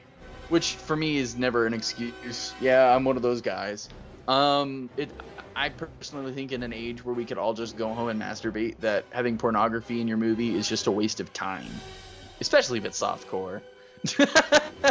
Yeah, especially. But in the so back to the Avengers. So the Avengers opens with Loki doing a badass thing. You know, he blows up a whole base. Well, the first 10 minutes of that film, the whole sequence, I got a bad vibe from it because it felt like poor made for TV. I was more worried. For me, at least. I was more worried about the very beginning when they had the little dialogue, where the little speech with the apparently played by Tim Curry bad guy. Yeah. But wait, that was played by Tim Curry? Yeah, I did a IDMB right after the movie, and I don't know how I was looking through all the parts because I was curious what voice actor might have been in it, and it turned out that it was indeed Tim Curry, and I was like, oh, that's cool. But that's cool. It's one of those kind of things. That's neat. Yeah. He was in the I'll go with movie. that. I like that he was in the movie. I'll have to bootleg that tonight. I mean, there was another guy. I think he was, because remember there were like 2 of the aliens that talked to Loki. Yeah, there was the first one when he was like, "Go to Earth," and then the second one where he's like, "You better not fuck up." Yeah, he was basically pulling a Legend in this movie. Yeah. Cool. It's always cool to hear Tim Curry pull off a Legend moment. Maybe it wasn't him, because now it's saying he wasn't. Or I'm not finding his name again, so it might have been a mistake. I don't know. You failed. I thought it was an exciting idea. Don't get me wrong. I was fooled because of the Tim Curry. But moving on. So you know, I definitely I was a little weary at the beginning. I think it started turning around for me when the heroes started showing up. Like the scene with Black Widow, I think that's probably the first scene you get with one of the characters besides Nick Fury, who's awesome, and Agent Coulson, who's awesome. is when you have good old Black Widow's messing with those Russians. Yeah. Or Ukrainians. I think they might have been Ukrainians. I saw that scene. Yeah, of course. We don't. That scene had already been previewed, but it was still entertaining to watch. Well, for me, when I previewed it, I was like, "Oh God, oh God, this is terrible." And but in context, it was awesome, right? Oh, this isn't bad. Yeah, it actually made sense, and you understood what the point of it all was. Yeah. And then she goes and she gets the Hulk, which that was Mark Ruffalo was apparently like I'll get to how I felt about the Hulk when we get longer in the movie, but Mark Ruffalo was like exactly what the Hulk needed, big time. He completely brought it for this movie. The chemistry he has with Downey Jr. in this film is incredible. I mean, just he pulled it off. I mean, I don't know about you, but Mark Ruffalo was probably one of the best parts of the movie. What do you think? You don't think he did an okay job? For me, and again, this is coming from a guy, I'd just like to get this out of the way. This is coming from a guy that has only seen the Marvel films, has not read any of the comics, was not on fire about those other films. In fact, I think half of them are crap.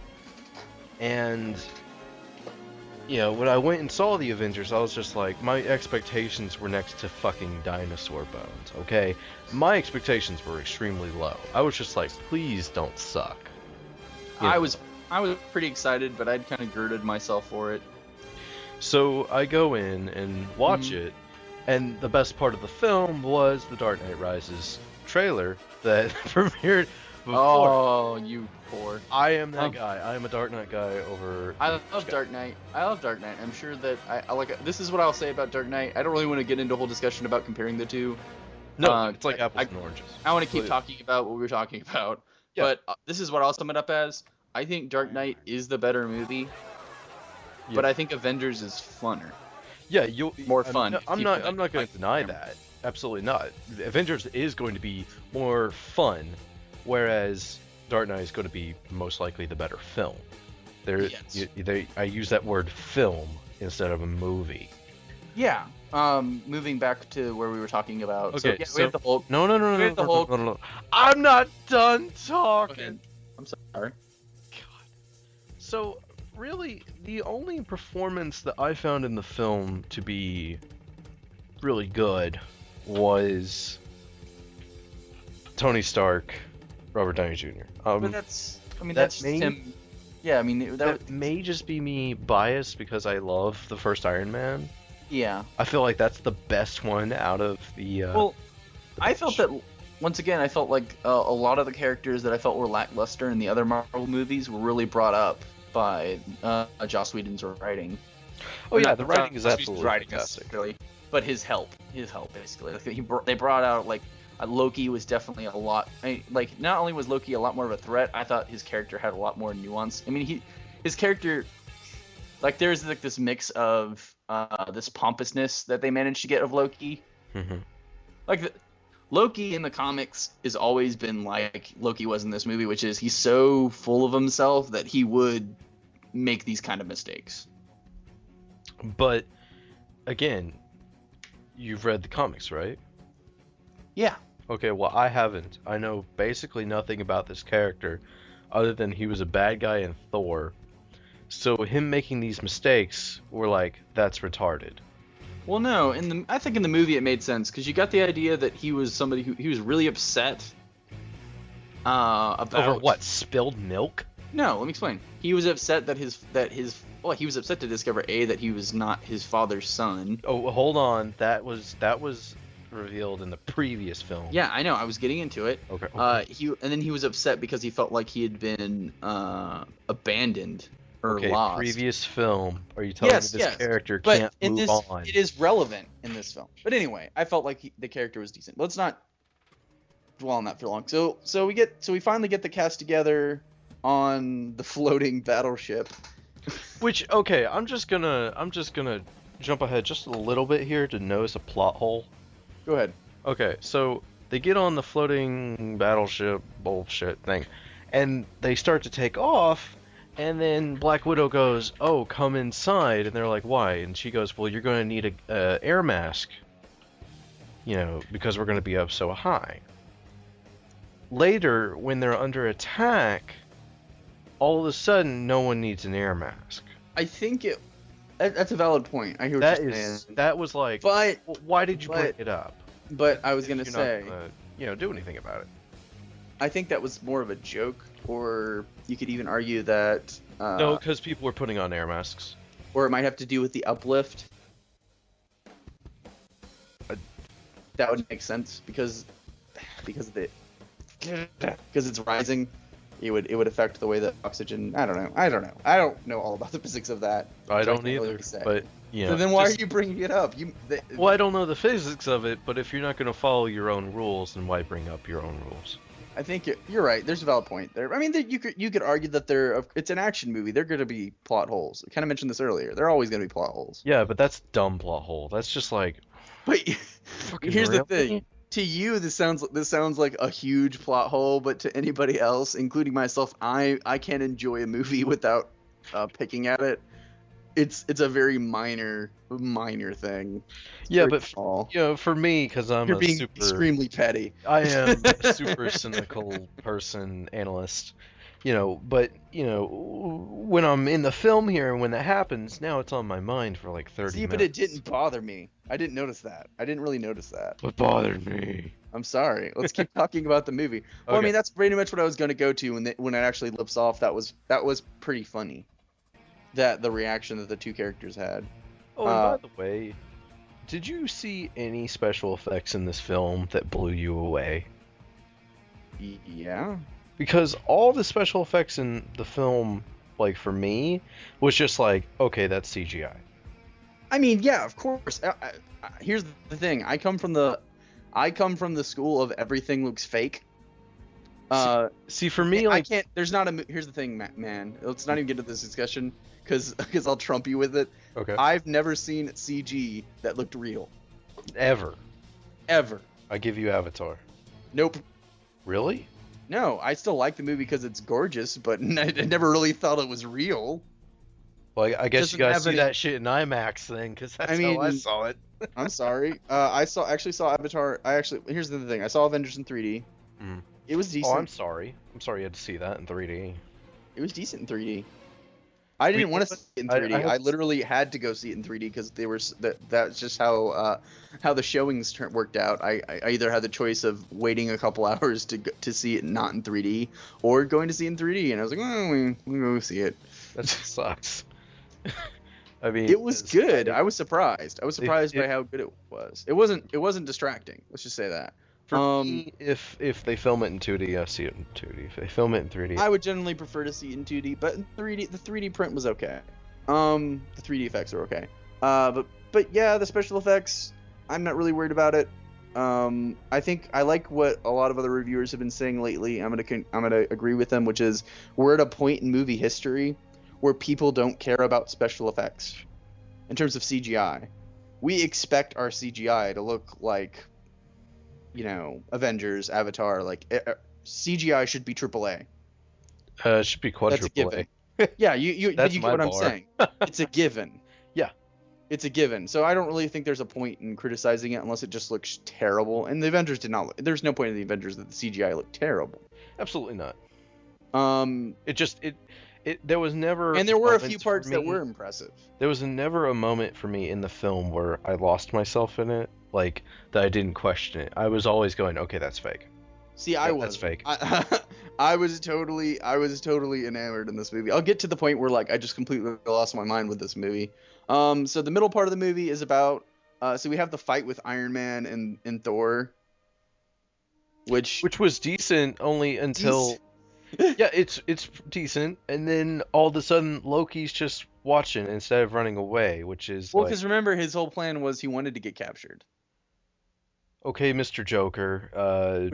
Which worked out for him, if you remember. That's cool and all. Dark Knight did first. I mean, I guess. I think it was a lot. No, they did do it first. Joker. Well, actually, here's the thing: it happened in the comics. Oh. Well, you know what? Guess what? I haven't read the comics. Don't bring that shit up. It is the kind of thing that Loki would do.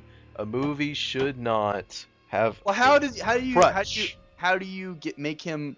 Here's the thing: how do you make him a trickster god without having him do something like that? Okay, that's what he is. Have him, instead of run away, walk away, and then they're like, "Oh yeah, let's go get him." Well, you're crapping on that. I personally thought I have no issue with it. But let's keep going. Okay. So he's on the ship, and the part that was stupid to me was the fact that they take a scepter. Yeah, that's right. Yeah. That's the whole linchpin in his whole plan, and I was just like, why is it just sitting out in the middle of the room? Yeah. Just. And the moment the Hulk got scratched, I was like, oh, well, there's that. And I was like, well, we're screwed now. Well, for me, it's like, why didn't you just destroy it? Like immediately. And then, of course, you discover that the shield was evil and that they had weapons on the ship and from Hydra. Of course. All that. And then it's like, and then they have to deal with Loki trying to get out, or Loki's friends trying to save him. Because poor Hawkeye. He has no character. He's still, I feel so sorry. He has no character. I feel so sorry for that character, because believe it or not, that was one of my favorite characters in the Ultimates, which, mind you, that's only at the beginning of the Ultimates. They completely ruin him by the third part of that story. I think they counted, he has 15 minutes of screen time. Let's remind everyone, this is a 2.5-hour film. I mean, they joke about him being Legolas. Yeah. He's the Legolas guy. But yeah, it was very disappointing. The character actually has a lot of depth in the comics. I think one of the mistakes they made was they decided to have like a love angle between him and Black Widow, which worked well for Black Widow. Every fucking movie in this series has to have some relationship. Well, I was trying to say, why? In the comics, he's a family man, and one of the first things that happens in the Ultimates is his family is killed. And he is kidnapped. Flashback or show that. It completely changes his character. He gets kidnapped and tortured for information. His family's dead, and his last the way he escapes is so bad. See, that's what they should have had in the movie. They should have had a moment where he escapes, because that would have given him a chance to do something awesome. In the comics, the most incredible thing he ever did was he was held down by these guys. He chewed off his own fingernails and used them as he killed 3 guys with them, and then held another guy and threatened him to let him go. So he killed 3 guys by flicking his fingernails into their throats. Seems legit. Because he basically has a superpower. He's not just a guy with a bow. He's incredible. But they don't give him that kind of opportunity in the movie to be that incredible. But yeah, so he gets robbed. They save Loki, and the Hulk gets out. And the first time we see the Hulk, I thought the Hulk effects were a lot better than any of the other movies. Yeah, I'll agree with you on that. I felt like, I'll get to the Hulk when the moment that I freaked out. I'll get to why the Hulk was my favorite part of this movie, and probably the favorite part of everyone's favorite part of this movie, besides you, of course. No, I probably liked it because my favorite part was with the Hulk. Yeah. So I think Loki escapes and the team is defeated. The team is we're in the second act. The team has a setback, and of course, spoiler alerts, the thing that was kind of obvious that was gonna happen happens, which is Agent Coulson dies. But the great thing about that death, Loki starts to monologue, and he just shoots him. Oh yeah, that was fantastic. I turned to my friend. That was and I go, oh, you caught me monologuing. That was probably the most brilliant part of that character. Or the most brilliant part of this entire franchise was that character, because it not only did it intelligently link all the movies, like you enjoyed his every moment of that character in all the other movies. He was fun. Not every. You could say you might have found him a little annoying, but I think everybody else found him fun. I mean, he was one of my favorite characters, and I think you really in this movie they immediately try to, like, as a fanboy, they immediately try to like trick you, because he has that moment with the Captain America and the cards. Well, we'll get to why that's messed up in a second. that actually leads to my next point here. Okay, so we set up that Agent Coulson has the cards. Yeah. And well, then Agent Coulson dies. Yes. So then, in the very next scene after a great action set piece, I will say this: the action length and set pieces of this film, absolutely fantastic. Oh yeah, the pacing is amazing in this movie. Oh yeah. I mean, it's like Iron Man 2 had what, 45 seconds of action? This has a good 40 minutes. After you bring up your point about after we finish talking about Agent Coulson, I actually want to go back. There was one point in the first act that I did have an issue with. We keep going. Okay, so then we're having the table meeting where everybody's like, oh shit, our shit got fucked. Yeah. What are we gonna do about it? And then Nick Fury throws the cards on the table and says that Agent Coulson had these in his pocket, and he throws these cards that are bloodstained. And it really inspires them to go, well, even though it's a lie. That's the moment I was like, that was messed up. I felt like seriously sad for Agent Coulson at that moment. Because he's such an, and that's what I was saying, is they totally set that up. Your heartstrings are like, oh, Agent Coulson, he's just like he's like the embodiment of every fanboy. And then 5 minutes later they reveal, oh yeah, I dipped like the cards and some, like, I think that was where some of the parts of the movie where Joss Whedon's snarkiness came out a little too much, like his like wittiness, because that was too much. And then as soon as they said that, I didn't give a shit. It's like, well, who cares? Who cares? I still cared. It was Agent Coulson. He died. He had an awesome death. But cool. My big problem with great. the first he still died for was nothing. He died for nothing.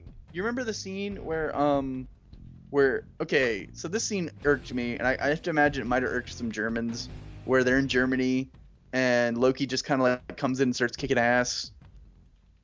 Like he just steals the guy's eye, right? Yeah.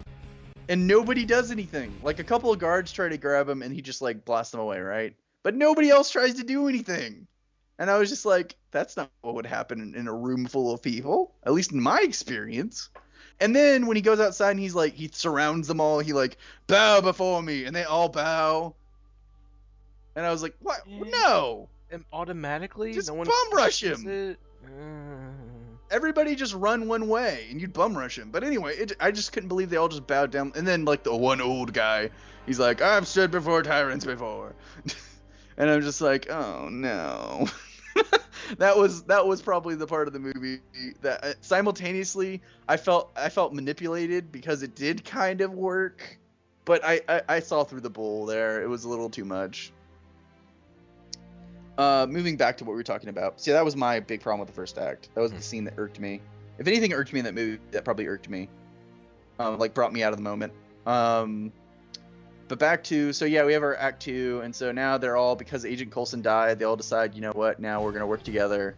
The Hulk's gone, but he'll be back. Which I liked I liked the way that scene ended, with the way that all the characters got separated and got, brought back together. I like the way it kind of worked out. Like the way like, remember the way that Hulk was like in the warehouse or whatever? You have an issue with the fact that the Hulk caught up with them? My issue is with Thor. Again, it's all Thor. First off, he appears out of nowhere. Like, he literally appears in the film for the first time out of goddamn nowhere. He's just because the script said so. He's the guardian of Earth. That's cool. How did he know Loki was alive in his location? He explains it. They kind of explain. I remember In there's one line of dialogue. Yeah, at the end of Thor, they're like, "Oh yeah, it probably, it's no." There's actually a part in the movie. Chance. There's actually a part in the movie where they explain why. I'm pretty sure he mentions there's a character in the Thor from the Thor movie that has the ability to see everything. Like he's omniscient. Not even omniscient. He's omnipresent. So he just hangs out with this guy all day? No, the guy would just be like, Loki's alive and on Earth. And Thor would be like, holy crap. That's really what would have gone down. I thought about it, and that's what happened. That's what makes sense. That's you spinning it, though. That's not what the film says. The film doesn't give us a reason. You're right, but that's fair. That is a small plot hole. It could arguably be a big plot hole, but I'd argue that considering what the movie could have been 3 hours long, and I kind of wish it was. I really wish it was. Then you wouldn't have all your complaints. Seriously. Let's get to the third act, which was by far the best thing ever. Hold on. Okay, so then, we cut to Thor, and he can't pick up his hammer. It's like, why not? We mean when after the battle. So apparently it took the Avengers like an hour and a half to get ready for the final fight, and Thor's just standing there. Like in the film, here's what happens: Thor crash lands on Earth. He picks up his hammer and then gets new armor. It took him an hour and a half to do that? I don't know. I understand what you're doing with pacing. I don't think it took an hour and a half for them to get ready. Okay, well, it took them some time. It took like 15 minutes. Yeah, but that's still it still took Thor like 15 minutes to pick up his hammer and get new armor by putting his hammer up in the air. 15 minutes to fly across the U.S. It's just like, what? No. But yeah, the point is that you got. That's one of the things where when you're watching that kind of movie, you do got to have some suspension of belief, dude. A lot for this one. It's not like Transformers where I have to get a fucking lobotomy, but Yeah, well, actually, I was gonna say it's time to compare to Transformers with our third act, because the best part of the Dark of the Moon was the third act, right? Yeah, Dark Side of the Moon had the best music from Pink Floyd. Also had the best best third act. But that scene again, like the problem with all Transformers films, it just kept going till I stopped. Well, it didn't even matter. Well, as the problem with the most action movies that are made today, because they're kind of trying to copy Michael Bay, and luckily, I'm gonna say in a second. Why are they trying to copy Michael Bay? Because he made money. I don't. Because he made like $1 billion. Yeah, well, if you want to copy shit, you don't copy shit. But you do. But here's the thing. I'm hoping the Avengers is officially killed off that trend. Hopefully. Because the Avengers, instead of having a movie where literally from the very first second it's all action. I like basically what a Transformers movie is. It's perpetual climax. Like from the very beginning of the movie, you have it at like the highest of height for action, and then you have it like broke up by very small and annoying parts with humans. That's basically what the Transformers movies are. There's no. The other thing about the Transformers movies, you can never tell what's going on. Wait, there's a plot? Yeah. So, but the difference is in the Avengers movie, you can tell what's going on, and in fact, the third act of the Avengers movie is fantastic. Oh yeah, absolutely. It's great. It's amazing. It's impressive. It looks good. The moment, of course, this is what I'm saying.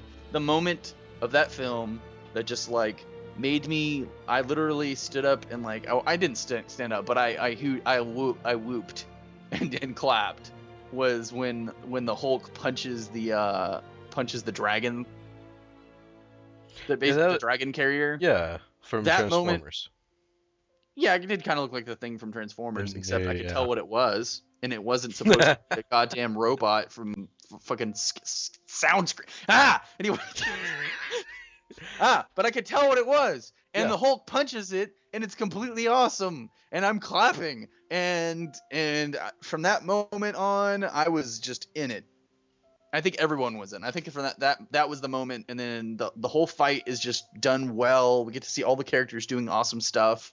Probably I think that one of the coolest parts was when Thor shoots the lightning and starts, just fucking shoots lightning up into the hole. I think the best shot moment. For me, it's we're about to get to that. It's the hero shot. It's where you go that was see a good what shot. all the heroes are doing. That's fantastic. They actually pulled it off. They pulled off. I mean, if anything, it definitely felt like a comic book movie, and the best kind of comic book movie. It was the best kind of comic book story you could read. The fact that it all came together in such a beautiful way, and of course the best part of the movie for everyone, the part that everyone's is when Loki is kicking some ass. He tricks Thor and stabs him, and he gets back to the tower because Which never comes back up. He's trying to use his doomsday device. No. I mean, he stabs Thor, and they make a big deal out of Thor. I thought it was going to be significant, but nothing happens from that shit. Who knows? That may have been an unresolved plot thread or something. Yeah. I don't know. But let's just get to the point that was good, which was goddamn Loki walks in. He's trying to go up to the tower, and then fucking Hulk jumps in, and Loki's just like, oh shit. No. Loki's like, well, I have defeated so and so thing. Well, yeah. Well, no. The first thing the first thing he does is he's like, oh shit, and then like you can see like, oh shit, and then he quickly tries to, act like Loki. Yeah, and then he starts the monologue, and then Hulk was like, oh fuck this. Yeah. And just grabs him by the legs. And just beats the ever-living shit out of him by throwing him on the smashes him into the floor, and then he just lets him go, and he goes, "Puny God." That's the only line the Hulk has in the movie besides Hulk, I think. He might have another couple lines. Yeah, he does. He does say a couple other things. Of course, there's the moment where he punches Thor. That was pretty awesome. We just like bro punches him. Yeah. But I like the look on Loki's face as he's lying there. It's just like, fuck is happening? Yeah, I mean that was absolutely. He stole great. my lunch. He stole your thunder. He just put your ego in the ground. And so then Iron Man does the cool thing, does the epic thing where grabs the nuclear bomb. Which, first off, seriously, they'd bomb New York City. Yeah, that was stupid. In the secret organization of people who on are small they? screens. How did they come into being? They exist. What power do they everywhere. have? Yeah, exactly. None of these questions will be answered. Why do they get to make how do they get to make these calls? Yeah, shouldn't the president be making the? Oh no. Nope. So, yeah, Iron Man gets the nuke, which just happens to. Yeah, and there's like the part where the guy tries to like the nuke was on Shield's own ship. What? Yeah, you remember that? Oh god. Oh yeah, Nick Fury gets a rocket launcher, shoots one of them. Oops, psych, it's the other one. Well, I think more than one of them had it, but I was like, why did he have two rockets? Yeah. But so then they stop it, and then Iron Man shoots it up into the hole and destroys the. He pulls an Anakin Skywalker. I was about to say he pulls a Phantom Menace. And then he barely escapes. Barely escapes, dies in the process. The Hulk catches him, which is awesome. And I love how all like aliens that went through the hole before it closed just suddenly just deactivate. Because they were robots. Just pulled a Phantom Menace there, guys. Good job. Yeah, it was silly. But they were robots. And then that's the kind of thing we have our moment, which is stupid because they already announced Iron Man 3. Well, anybody with half a brain knows that Iron Man is going to die. Yeah, but if they did, it'd be like, oh, that would have been a sweet. Surprising twist. Yeah, and then but you gotta have a new Iron Man. Since they already announced, oh yeah, we're doing Iron Man 3, zero tension, zero. But yeah, and so Iron Man, he's alive, and then at the end of the movie, the Avengers have kind of like, you know what, that was great. We should work together. Blah blah blah. But we're not working with Shield anymore because those guys are assholes. Let's get some shawarma. Yeah, I do not understand the fascination with everybody going, oh yeah, shawarma. I should get some shawarma. It's like, do you listen to all your commercials and do that? That was funny though. It was funny, but I don't have any urge to talk about shawarma or get shawarma. Neither do I. I just thought I haven't done that. I just thought it was funny. And of course then we have our teaser at the very end. No, you knew who that guy was at the end, right?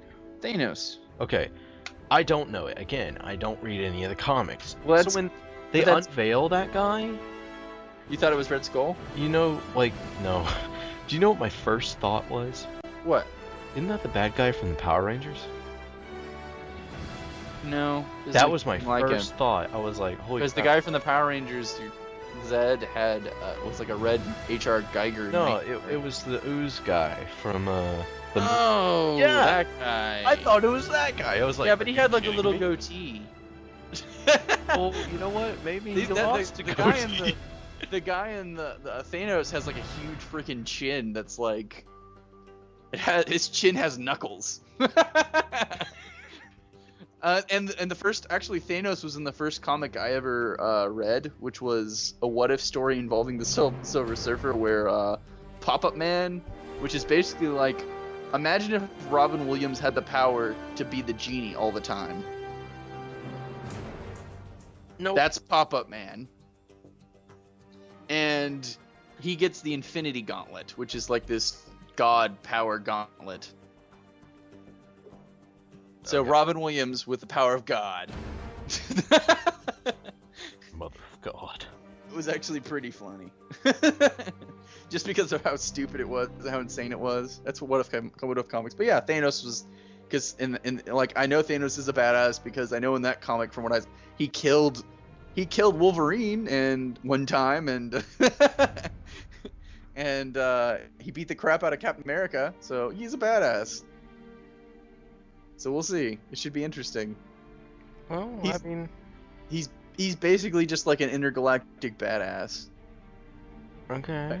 There's that much more to him. I'm still waiting. I'm still waiting to care because it's going to be like 8 years till our next, Avengers film. I'm gonna say 2015. Well, then 2015. I mean, does that sound wrong or does that sound accurate? It's 3 years. Plus, you need a. That gives them 3 years to make Iron Man 3 and Captain America 2 and maybe a Black Widow, Hawkeye movie. I doubt they'll do Black Widow and Hawkeye since they've already probably gonna be an Ant-Man movie. A what? Ant-Man.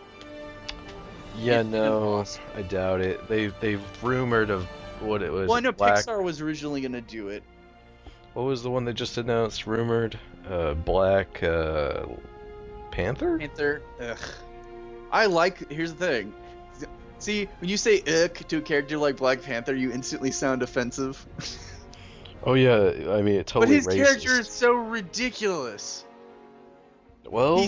Do you know anything about the Black Panther? Here's an idea for you. You know what Batman is? It's a man that runs around in a bat costume. No. You see, I mean, Batman, that sound ridiculous? Batman is kind of silly, but when something in comic books is silly, even in the universe of comic books.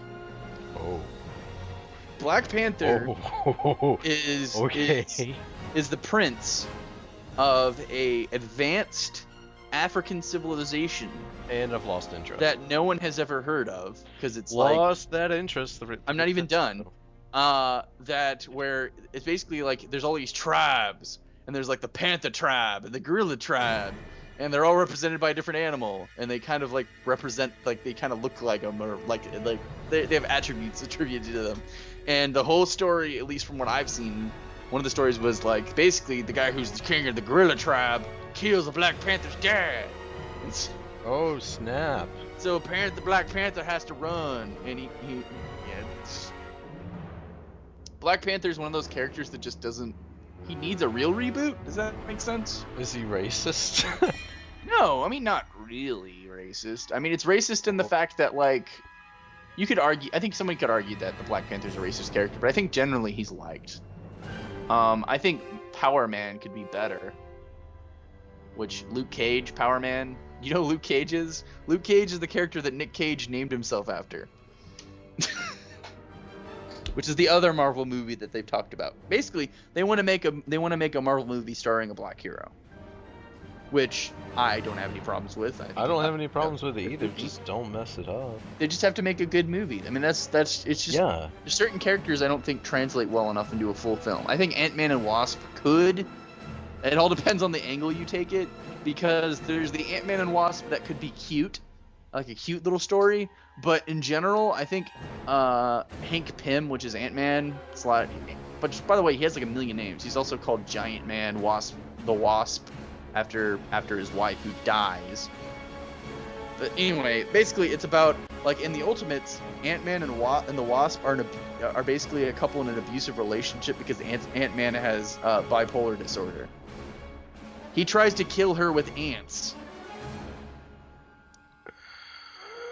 Yeah, that doesn't really translate into a movie. That really doesn't translate well into a good movie. I still think I want to see them in an Avengers movie. I do think they would make a good, because see, let me explain. So you know how in the Avengers, all the other characters kind of crap on Bruce Banner, and at least they probably would. They don't do it so much in this Avengers movie. They're not so bad about it, but in general, Hank Pym is the Avenger that has he's just given crap. He's kind of like he's the poor man's Iron Man. But he's a character who basically came up with 3 different superpowers. Like that, he's tried so hard to be interesting. Ugh. Just nope. I don't have much to say about them. But yeah, there's a lot of potential for Marvel movies. As you were saying, you thought that DC was going to come out with the Justice League movie, which they've talked about. I don't know. They're already planning to reboot Batman in a year, just to do the DC. I mean, in a year or two, yeah. Ugh. I mean, it's kind of like, seriously, guys, we can't wait. Let me lay down under this desk and just kill myself, because I don't want to see another Batman remake for 10 years. I'm sorry. Like after Nolan's new movie. I don't blame you. Did I say I blame you? No, I don't want to see another Batman for 10 years. I don't. I want to. Maybe 5 years. I could go 5 years, but I don't want to see it for half a decade. It's frustrating. There is such a thing as too much Batman. Yeah, and there's such thing called too much superheroes. What's that called? Vampires? Oh. Yeah, Hollywood has yet to learn that little mistake. Yeah, so there's that. Of course, we're getting the new Superman movie. How do you feel about that one? Well, I never liked Superman, so. I think a lot of people are taking that movie. You know why I never liked Superman? Why do you never like Superman? He's invincible. So why should I care? Because it's not about his powers or the fact that he's invincible. That's great, but every fight I see him in, I'm just not gonna care. It's basically not even. With Superman, it's not about the fights. With Superman, it's about the character of Superman. It's about what it means to be Superman. It's about basically, it's almost like a play on his godhood. Because he's basically a human demigod. Because believe it or not, even though he's an alien with all these powers, he's arguably the most human character in the DC universe. He's more human than Batman. He's a better person than Batman. There's no, and even no one would dare argue that Batman is a better person. Superman is the person that you want to be. He's the best. It's not because he has all those powers. It's because it's kind of like trying to sympathize with God in saying, well, he's human. It's like this is a huge discussion, and I've actually written articles about why Superman. I think Superman gets a lot of crap for being overpowered, but I don't. So is that why he can't die? Like the time they kill him off, one issue later they bring him back. Has Batman died yet? Has he? I read a comic once where Batman got turned into a goddamn vampire. There's been comics where Batman's been dead, but there's never been a Batman comic where Batman died. Does that make sense? Well, that's fine. It's like no, it's because here's the thing. Batman is so much more ridiculous. Because here's the thing.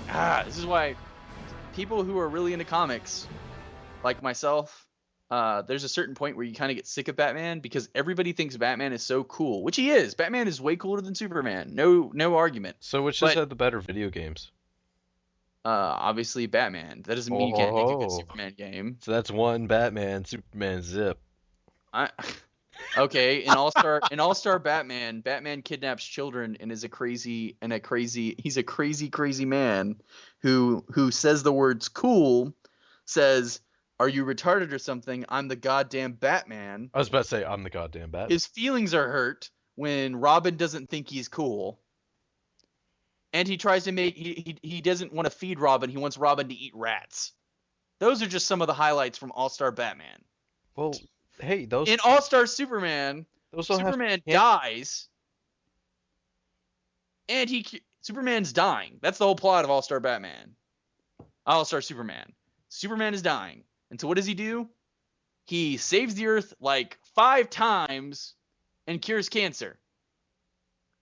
And during it, he has an amazing love story with his wife. They have an incredible story with him and his wife, and he has an incredible story between him and Lex Luthor, where we get to look at their characters better. But which is much more interesting? A good character going bad, or a good character going good? All-Star Batman is not about a good character going bad or a bad character going bad. You're not going to win this argument with me. I hate Superman. It's fine. But like I said, we'll have to have a full discussion about this at another time because, like I said, we're way off topic here. Yeah, I mean, we've kind of finished on the Avengers. I think we're kind of done with our discussion. So if you wanna say goodbye, goodbye, folks. Well, where can I find you? But you can find me at Dumbledore Shot First at blogspot.com, and you can find my friend Zach at. You can look me up on Facebook if you really want to, Zach Martin. Yeah. Or you can go to my YouTube channel, Space Mountaineer 91, or my blog, which I'm probably going to have to update now thanks to this, Sanity of a College Student at .blogspot. You know. So just so you folks know, we are going to be trying to do this weekly, and we do hope to get some guests in the future. If there's anything you want to suggest us to talk about, comment on either one of our blogs or on our Facebook. We'll probably set up a Facebook page pretty soon. I already have one for Dumbledore Shot First, so please join. Thank you. All right, and we will see you in the future, or the present, future.